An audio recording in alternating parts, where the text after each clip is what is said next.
अमरावती पदवीधर मतदारसंघासाठी एकूण 63.5% मतदान झालं आहे। या निवडणुकीमध्ये देवेंद्र फडणवीस सरकारची प्रतिष्ठा पणाला लागली आहे, कारण मुख्यमंत्र्यांचे कट्टर समर्थक आणि राज्याचे गृहराज्यमंत्री डॉक्टर रणजित पाटील हे भाजपचे उमेदवार आहेत। डॉक्टर रणजित पाटील यांच्यासह काँग्रेसचे संजय खोडके, आमदार बच्चू कडू यांच्या प्रहार संघटनेचे डॉक्टर दीपक घोटे, अपक्ष संतोष गावंडे, भारिप बहुजन महासंघ आणि श्रीहरी आणेंच्या विदर्भ राज्य आघाडीचं समर्थन असलेले डॉक्टर अविनाश चौधरी, प्रशांत काटे यांचं भवितव्य पणाला लागलंय।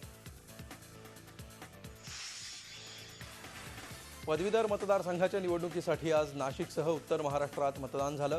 भाजपचे प्रशांत पाटील, काँग्रेस राष्ट्रवादी आघाडीचे सुधीर तांबे, डाव्या आघाडीचे राजू देसले यांच्यासह 17 उमेदवारांचं भवितव्य मतपेटीत बंद झालंय। स्थानिक स्वराज्य संस्थांच्या निवडणुकीत शिवसेना भाजपची युती तुटल्यामुळे शिवसेनेच्या भूमिकेकडे सर्वांचं लक्ष लागलंय।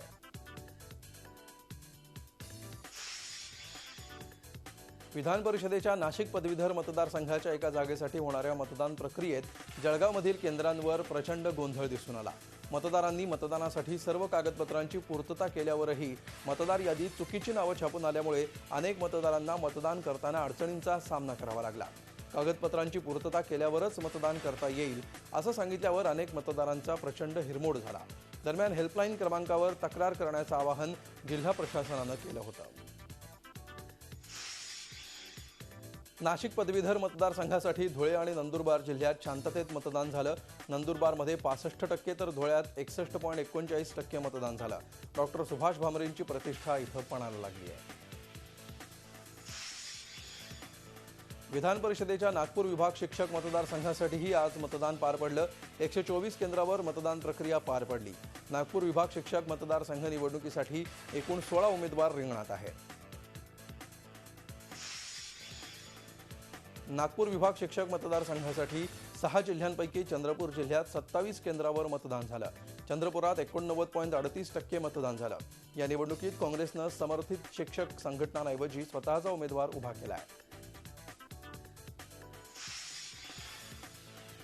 विधान परिषदेच्या कोकण विभाग शिक्षक मतदारसंघाच्या एका जागेसाठी आज निवडणूक झाली।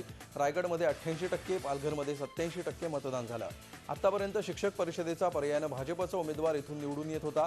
यावेळी पहिल्यांदाच राजकीय पक्ष मोठ्या ताकदीनं या निवडणुकीमध्ये उतरल्यामुळे निवडणुकीत रंगत आली आहे।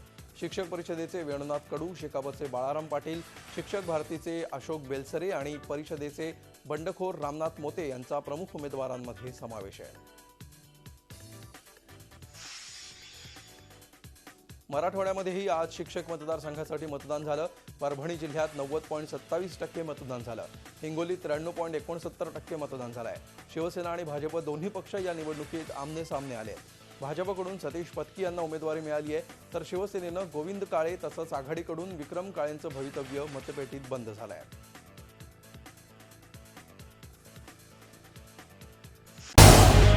झी 24 तास रहा एक पाऊल पुढे।